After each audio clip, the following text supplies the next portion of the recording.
What's going on, everybody? Welcome back to Blitz Fantasy Football. I'm here with the Dean of Fantasy Football. I'm Ryan Linkletter. Today, we are talking about our quarterback bust. Listen, these are all going to be controversial names, so you guys better strap in. You guys better understand our reasonings, and we're going to provide them why we think these guys could be really struggling ahead of this year. And I'm probably avoiding them, and Dean's probably avoiding them at their current ADPs. If you're looking for advice from us all season long, make sure you check out our memberships. Start now for 15% off using code WINNOW. Let's get right into this video, Dean, and let's start with Baker Mayfield, probably the biggest quarterback regression candidate heading into this season. Mayfield, he was one of the players we identified in our expected points per game video. 3 points over expected last season, had a career high in touchdowns, had a career high in touchdown rate, most rushing yards, most career rushing touchdowns. There is so much working for Baker Mayfield last year, and he does still have an incredibly talented group around him. Tell me why Mayfield's in for a down year this year and why we should be avoiding him at QB6. Yeah, look, from the outside, it looks awesome. He has found his home in Tampa. He has a bunch of weapons. He was QB3 last year, like outrageous. No one saw that coming, but I think he just hit the ceiling. I think it's done. He's obviously still ranked behind that elite group of quarterbacks, but he's also next to some pretty good guys, like right next to Mahomes in a lot of rankings. And for me, I'd rather take Mahomes. He had a great year. He has some fun rushing upside. In my QB tiers, he was in that very exciting, good football category, and he does. But listen, he also led in interceptions last year. He threw it a lot, and that results into turnovers, and that's not going to help you week in and week out. Now, sometimes it helps guys that have even higher rushing upside, but for Baker, he doesn't have that elite rushing ability, right? So it's a reliability on his arm, but the regression is coming. I don't think we are going to see QB3 again. The year before, he was QB11 with his first year in Tampa.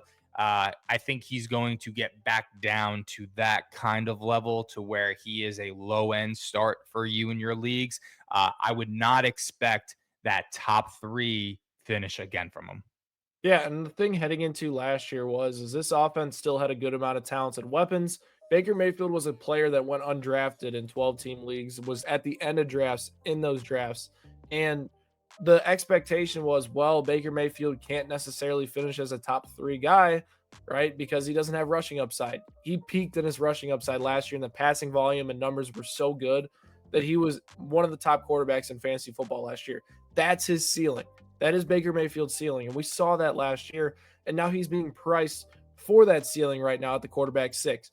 Options like Mahomes, Bo Nix, some other players behind him as well are more intriguing for me because they're almost values right now. We've seen Mahomes produce as a top, 4 fantasy option multiple times in his career. Bo Nix, we know, has rushing upside, is heading into year 2 with a more talented group of weapons around him. Now, both those guys seem like they're going to improve this year. Mayfield, on the other hand, probably the best group of weapons at the receiver position in the NFL. That's undisputed. Has a great running back group as well. He's now on his third offense coordinator in 3 years. I think if the touchdown rate does not sustain the 7.2% that it was last year, right, he's just not going to be good. Like, he's going to be a low end QB1. I don't want him to be drafted in round 5, round 6 like he is right now. That's one of the biggest reasons I'm out on him. The next guy I'm out on is Justin Herbert. Dean, Herbert is a very good quarterback, but to be honest, the Jim Harbaugh style of things and the ground and pound offense under Greg Roman isn't necessarily a fantasy quarterback haven for him. Him and Lad McConkey did get it going towards the end of the year, had a little bit of flash weeks. And people were like, oh, this Chargers team, they can pass the ball a little bit now. That's not going to be the thing here in 2025. Why should we avoid Justin Herbert this year? Yeah, I think you like said the kind of the hardball offense doesn't really bode well for great fantasy production from the quarterback position. He finished right in the middle. I mean, right in that kind of lower tier, like QB12, and I think that's it. They haven't done anything much to help his case. The biggest addition is drafting Amarian Hampton, and that's in the backfield. You know what I mean? Like they went and drafted Trey Harris, but it's not like they went and got one of those elite prospects. Trey Harris is fine, but a lot of people are not optimistic about him. And then that's just about it that they did to ensure maybe his passing game. So really not much improvement. He hasn't had a really great finish since 2021 where he was QB2, but that's a whole new team. That was an entirely new team where he had a young Mike Williams, a Keenan Allen, like he had elite receivers here. And I love Lad McConkey. I think he's a great addition and buy in fantasy, but for Justin Herbert, you're not going to get the elite production that we used to hope to expect from him for your fantasy team. Yeah, and I think one of the, two telling factors for me is the Chargers had the second slowest pace in the NFL last year, and they only averaged 29.6 passing attempts per game. I think those numbers will, increase this year just because the Chargers schedule is going to be a little bit tougher than they had last season, which will help Herbert in those volume numbers, but it's not going to be a significant change. They're going to have 1 to 2 more pass attempts per game. Their pace might jump from second slowest to like fifth slowest this year. The Chargers just do not want to play that style of football. They don't want to throw the ball around. They want to control the game by running the football. And they invested clearly in the running back position this offseason with Najee Harris and Amari Hampton to be able to do that. They didn't go get a really elite wide receiver two to pair with Lad McConkey in this offense. They did add Trey Harris and they brought back Mike Williams, but those options don't make me extremely excited about a passing game with Justin Herbert. And Herbert doesn't have the rushing upside to go invest in him in fantasy. And I think he's one of the safer bust candidates in the 2025 season. The next player, Jared Goff, and everybody's going to argue, oh my gosh, Jared Goff has been so good in fantasy football. He's not bad on the road anymore. He can play in outdoor stadiums. Guys, Jared Goff had the most talented team in the NFL last year, the best offense coordinator in the NFL, the best offensive line in the NFL last year. That offensive line has lost 2 key pieces on the interior. They've lost their offensive coordinator. We're expecting a little bit of regression from David Montgomery. Amon-Ra St. Brown separation numbers slightly decreased last year. Jared Goff feels like his best fantasy days were last season, and this year is not going to be the same. Dean, what are your thoughts on Goff? Yeah, phenomenal last 2 years from Jared Goff. I mean, really just beating expectations. But unfortunately for him, he just doesn't have that upside in fantasy. He's a great NFL quarterback. I think the lines are great. Like, right? Like, that's not what we're saying. Fantasy purposes, it's not looking great for Jared Goff because where he's priced at, and actually, Ryan, we have him as ranked 100th, right? He's in front of a lot of guys that can run, and running's huge for quarterbacks in fantasy. That's just a little icing on the cake that a guy can scramble and get out of it, maybe grab an extra few yards, maybe rush for a touchdown. Now, Goff doesn't have that. That's not what he does. He's a pocket passer, and we have to rely on that. And yeah, it's kind of scary to think about how this offense is going to look without Ben Johnson. He has great pieces, but where he is valued right now and the guys that he's in front of doesn't make sense from a fantasy standpoint. So for me, I would pass on Goff and try to get someone a little bit later that has maybe either the youth or the legs to add to my fantasy roster. Yeah, and the most telling stats for me is Goff set career highs in passing yards and passing touchdowns last year, but had his 3-year low in passing attempts. Right, and he finished as a QB7 in points per game. Like that's about as good as it gets for Jared Goff. Yeah. Is the QB7? He's priced right around that QB10 range right now. Like we're paying for the guy at his ceiling right now in fantasy football, and he's not somebody on a week-to-week basis that has a super high floor. Just because you're right, he doesn't have that rushing upside, and this offense isn't built around Jared Goff slinging the ball around like 35 times, and that's similar to Justin Herbert in that regard. It's built around Jahmyr Gibbs, David Montgomery, and behind that offensive line. It's not built around Jared Goff's arm, and I think that's very concerning for me. Is I never want to pay for a guy when he's priced at his ceiling. Makes sense in round one because obviously those guys are superstars, but Yeah, those are quarterbacks guys. priced at their ceilings just don't make sense for me. And with Jared Goff, that's the biggest reason I'm out on him. Our next player, probably the most frustrating player of 2024. Kyler Murray. Dean, talk about Murray. Yeah, I had him everywhere. He was the guy that I thought was great value, great price. And if you were a Kyler Murray owner, you had headaches all the time. Now you step back and you go, wait, he was QB 10. When did that happen? There's weeks where he got me 9, right? But then there's weeks where he was the top quarterback at in the position for fantasy, and you're just so confused. Listen, he's had a weird career. He started off his career for fantasy hot.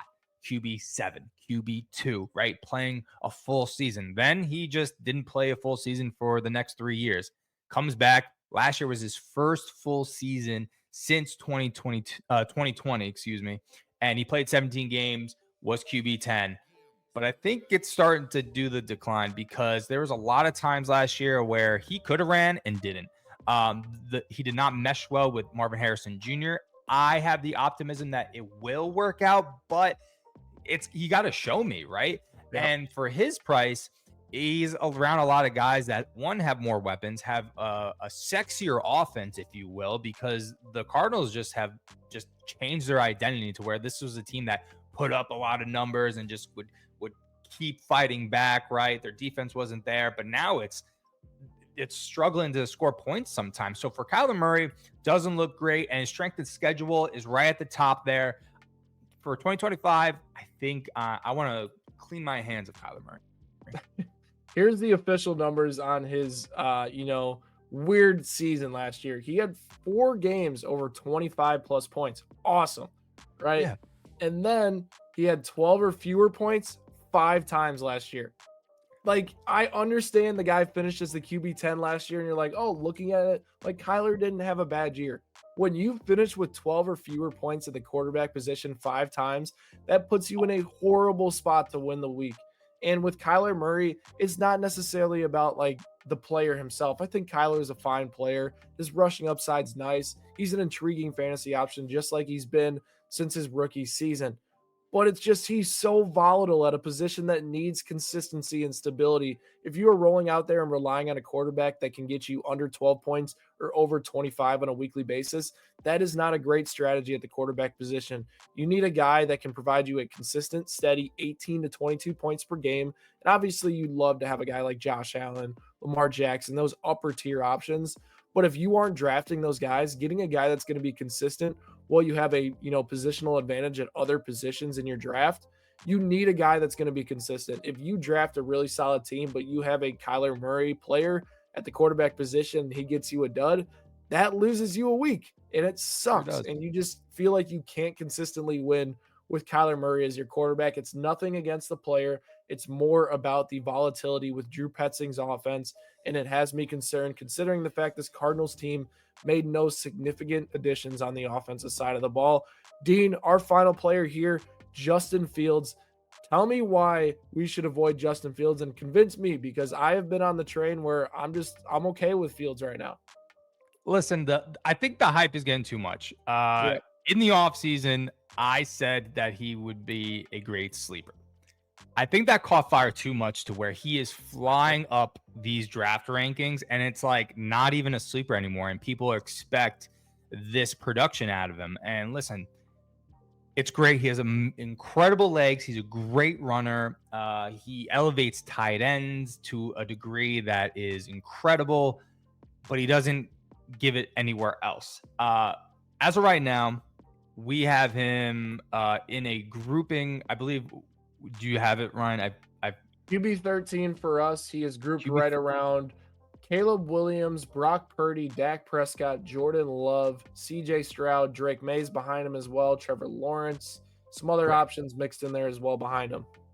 Yeah. So for me, my rank, he's my 114th player. He is behind all those guys because those guys are either one, established on great teams, or have some higher ceiling that I can get excited about. For Justin Fields, it's just not working for me. Aaron Glenn steps into his first coaching job with the Jets. Also, it's the Jets. The Jets and Justin Fields has the number 2 strength of schedule coming up this season for quarterbacks. Okay, not going well for him at all. I would gladly take a Brock Purdy, a Dak Prescott, a Caleb Williams, those guys that are grouped around him because of what is around those kind of players and what we've seen from some of them in past. Justin Fields had one phenomenal year, then couldn't keep a starting job. Now he gets an opportunity here with the Jets. Why should I be invested into Justin Fields, especially at his price? Listen, I 100% agree in the fact that Justin Fields, not a great quarterback. And Nope. the second thing is last year, even when he was on the field, his fantasy production wasn't necessarily great. Like he had one monster performance. Besides that, it was, 12, 14-point performances.